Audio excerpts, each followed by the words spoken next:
Hi guys, welcome back to another podcast from lessonsfrombooks.blog.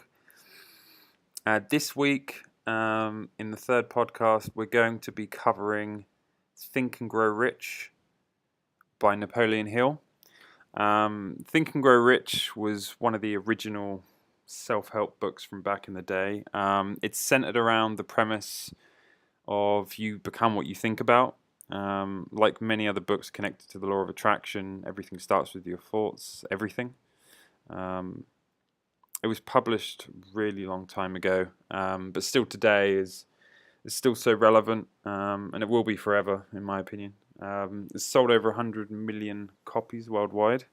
I originally came across Think and Grow Rich from this Bob Proctor video I saw on YouTube. Very powerful video. Link to that is on the blog post in the description below, so you guys can see that. The book can seem a bit far-fetched at times. There's some stuff in there that is probably, if you're new into this subject, probably think, okay, that's a bit over the top, but the core principles are the foundation for success in anything, in my opinion. It's not just about money. You can apply this to so many different things. So again, reframing this, guys, you become what you think about. So it's all about your thoughts, so protecting your thoughts. So before I go into the lessons, there's something that needs to be made clear. This is my own twist on the lessons for today. In 2017, 2018, Think and Grow Rich. The premise is all about a certain amount of money you're going to get. Now, one thing I lay out before we go into the lessons is that obtaining an amount of money typically does not make you free to do what you want in life. I mean, one of the largest misconceptions about capital is that it makes you free. It doesn't. What makes you free is free cash flows, as in income that you're just going to receive every month or every year without any work and without doing anything. It still keeps coming in. I'd like to clearly define what these are. So if you already understand what this is, you can maybe skip past this part, but I want to make it crystal clear for you guys. So free cash flows are a monthly or quarterly or annual income that you receive that requires zero time and it will never ever stop. Okay, so examples of free cash flows is dividends from shares you hold in a company, or the best example is a dividend yield from a stock market index like the S&P 500 or the Vanguard S&P 500. That's an asset that you can own, and when you purchase a share in that, you're actually purchasing a share in 500 different companies at once. It just splits up your money. It's probably the lowest cost asset you can have in the world, with the highest growth rate every year, as in the value of it going up. And then you get a small dividend every year, somewhere between 1% and 4% each year, average of 2% in the last 20 years. That's an example of a free cash flow. Interest payments from money in a bank account, or interest payments from maybe a fixed income asset. Again, you can go look into those, but the key thing is it's free cash flows, as in regardless of what happens, that money still comes in. So that's not living off the principal of the amount of money you invest, it's living off the interest. So I'd just like to make this clear before I go into the lessons. There are many others, but these are the best in my opinion. For many reasons, the only one worth doing is a stock market index. Vanguard's S&P 500 index is probably the best. You can buy it pretty much in any country through your bank or through a investing provider. I don't recommend them or anything like that. I'd end up having to be regulated if that's the case, but you can Google it and figure it out. Examples that are not free cash flows, so capital gains you make from investments, so stocks, bonds, Bitcoin, owning houses. Like if you've sold it and you've made some money on the difference between the price you paid and what it is now. That's not a free cash flow. That's a capital gain. That's a very different thing. The free cash flow has to be something that comes in regardless without you doing anything. And obviously, to get a capital gain is different because you've got to do something. You've got to find something at a lower price that's mispriced, or you've got to wait a period of time until you can sell it, or that's not a free cash flow. Small businesses, people typically think the small business that they own a part of that provides them an income is a free cash flow. It is in some cases, but in many cases it's not. It requires your time, so it's not a free cash flow. If you sell your company and you live off the principal, as in the lump amount you were given, that's not a free cash flow. That will just burn down to nothing, and then you'll be stuck with zero. This is why people who win the lottery or make a lot of money on a company quickly without learning business end up broke. Another one that's not a free cash flow is selling your assets and living with what's left over. So that could be houses, cars, anything. That's not a free cash flow. Or being paid, this is the key one, being paid money for your services and time. That's not a free cash flow. Okay, right, so we're going to jump into the lessons. I'll bash through these guys and get straight to the point. Okay, you need to find your true desires. So you need to take the time by yourself to figure out what you really want in life, what you really wish to acquire. In most cases, this will require a certain level of free cash flows to give you the freedom and the ability to do this. So that's number one. And don't rush that. Find your true desires. Figure out what you really want to do if money was no object. And we work backwards from there, okay? Don't rush step one, okay? Spend enough time required until you have this clear in your mind. Remove all limiting beliefs. Anything you've experienced previously in your life, remove that. The clarity of your purpose will make everything so much easier. This is probably the biggest mistake people make, or I see people make, is they don't have this clear in their mind. Once you have this clear in your mind, everything else you can analyze much better, because you can see if it's within those goals, if it's aiding or it's stopping you or getting in the way. Number three, write down this amount of free cash flows after tax that you wish to acquire. So, when you will achieve it and what exactly you will do to receive it. So put this paper in your wallet and do not share it with anyone. For example, so I'll just explain this as an example. I will have 20 million in free cash flows by 2027, 10 years from now, by selling my business for 1.7 billion and investing 100% of the capital after tax, which is about 1.3 billion, into the S&P 500. So some of the math behind this, if I sell the company for 1.7 billion, let's just say I pay 25% tax, so I'm left with 1.3 billion. On 1.3 billion, if I put that into the S&P 500, that will give me a 2% dividend yield every year. So that basically means I will get 26 million, about 26.66 to be exact, every year for doing nothing. It will just come in every year without fail. And that's putting 1.3 billion to work in the market. So obviously, this is not a recommendation. You put it into the assets you want, but this is just an example. So 1.3 billion after tax. Okay, I've put it all into the S&P 500. I've now got a 2% dividend yield on that. That's given me 26 million a year in free cash flows. If I'm getting 26 million a year in free cash flows, after tax, if I pay 25% on that, that's about 20 million. So there you go. That's how I got my 20 million. So I sold my company for 1.7 billion. I've invested all of it into the S&P 500. I've let that machine work for me. And every year, I'm just getting 20 million in free cash flows. That 20 million every year, I can put into new companies. I can put into charity. I can put into building schools. I can put that into whatever the hell I like, because in this example, obviously getting 20 million a year gives me a lot of opportunities to do a lot of things in the world, a lot of good, but that 20 million will continue to come in every year forever. So when I'm dead and gone, there will be a company left behind that will still be getting that, and at that time it won't be 20 million a year. It will be more like 100 million a year, because it would have compounded and grown. So that's the free cash flows. I want 20 million a year in free cash flow as an example.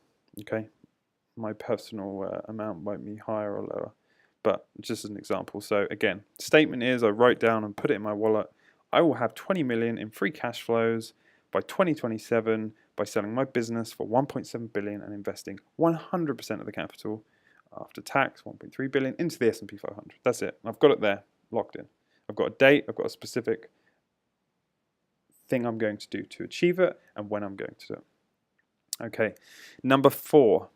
Every morning, as soon as you wake up and every night before you go to bed, open that piece of paper and read it to yourself, or memorize it so you don't have to open it. Visualize and imagine you already have achieved this. How would you feel? Go over this positive feeling in your head, focus on it, anchor it to your statement. You just need to do this in the morning and at night. Do nothing else, just do that for 6 months. What you'll notice is, and this goes on to number 5, doing this forces you to do multiple things at once. It connects you to your desires, connects you to your faith, as in the faith you have in this happening, and it connects you directly to the subconscious mind, or your subconscious mind, which is very, very important. All your actions, thoughts will now be subconsciously, because you're connected to your subconscious mind, will now be directly linked to your goal, all of your thoughts and actions. Now you need a plan. Write the high-level plan. Start with annual first. This will feed the next 12-month plan, which will then feed the next 4-week plan, and so on. Review this plan every 15, like what you're currently working on, 15 minutes every week, and make changes and as you go through the process. Things will constantly be changing. That's why you have to work from the end backwards and constantly be iterating on it. It's not set in stone, but your end goal is set in stone, unless that changes as well. But in most cases, that will be set in stone. Number 7, take massive and consistent action every single week. Do not analyze too much. You need to just take action. Think less, do more, okay? Doing this every single day is ideal, but in reality, if you've actually gone ahead and tried to do these things in life, it's typically not possible. You have a lot of hurry up and wait scenarios going on where you'll prepare for something, you'll do everything you can, but there's no more work you can do on it. So you need to work on another opportunity, say another customer opportunity, for example. So taking massive and consistent action is hard to do every single day. You should strive to do it every day, but it's not always possible. Number 8, you must be extremely persistent. How do you feel if you had to claw through the mud for 10 years straight? Literally. But at the end, you reached your goal. Now imagine that really difficult, painful situation. Imagine 20 years. Imagine 30. That's the kind of persistence that's required for success. Don't listen to the bullshit you see on TV or you read online. It is not easy. Now, you always want to strive for it being easy. You want a path that is optimized, but you don't just want the easy option. You want to optimize so that it's easy, but you have to be willing to go through the pain. It is really hard to achieve great things.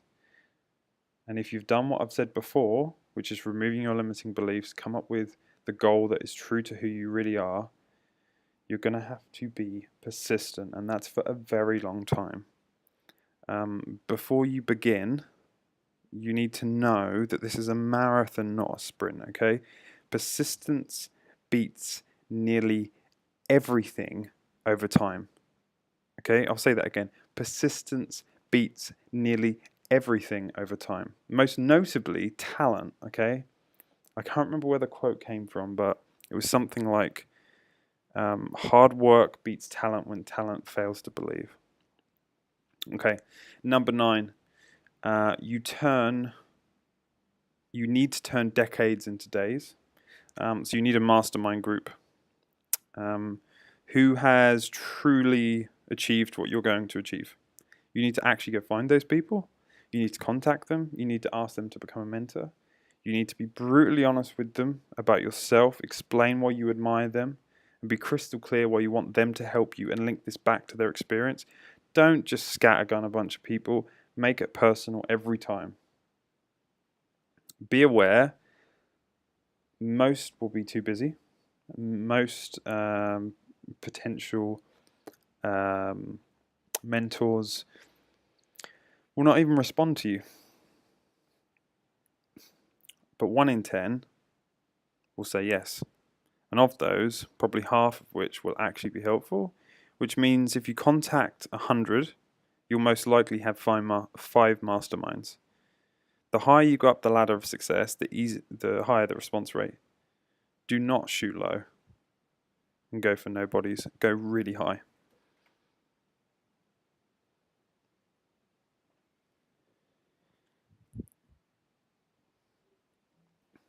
Okay, number 10, you have different energies. We have different energies that drive us and block us.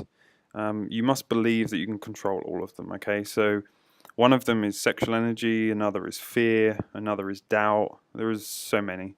They cover these in the book in some odd ways, to be honest, but it's as simple as this. You need to transmute all of these energies into driving you closer to your goals. You need to literally bend them into what you're trying to do. So that can be anger, that can be personal doubt, that can be fear. It's so important you get control of these. And you must believe that you can control them, because if you don't believe you can control them and you believe they're in control of you, that's exactly what will happen. It will run the day, you're not running the day. See them when they come up. So say it's doubt, for example. See them exactly for what they are. And then you need to use them to drive you in the right direction. Fear is probably the most destructive. If you don't control it, that can make you do some really weird things. This is so hard to just say. You can't just do this. This takes years of conditioning, and as you get older, this gets harder and harder to do if you don't correct it when you're younger. Now, I corrected these things when I was quite young. So it's easier for me now than a lot of people, but the sooner you fix this, the better. So again, this is everything. This is all your different types of energies that are pulling you and pushing you in different directions. Again, fear is the most destructive one. So if you get hold of that, you're already winning. But there's many others. You need to get them all to drive you closer to your goals. Okay. Number 11. The brain is a broadcasting and receiving station for infinite intelligence. So the more you focus on a goal, the more the universe will bend to give you what you truly want. Okay, so this sounds wacky, but I have seen it so many times through my life. What you do is you focus, as I've laid out in some of the other points above, and you can read these on the blog, lessonsfrombooks.blog. The more that you do that, the more that you focus on your goals, the more the universe will bend to give you what you truly want. What you'll find is weird things will start to happen. You'll get opportunities that you didn't initiate will come to you. You'll get people drive past with a phone number on the van for a service that you need. You'll meet people in random places that there could be no possible way that they would know that you were there, or you would know they were there, and you'll link up and it will be beneficial to your business or whatever you're trying to do. Trust me, when you start applying these rules I've laid out, this stuff will start happening weekly. And once you, instead of fighting it and saying it's coincidence, and if you be one with it, it's a bit cliche, but it's true. If you become one with it, you get more of it. So you get more of these opportunities and more of these things happen. So anyway, I'll finish up here, guys. So remember, you become what you think about. This was podcast number 3, Think and Grow Rich. Thanks, guys. See you on the next one.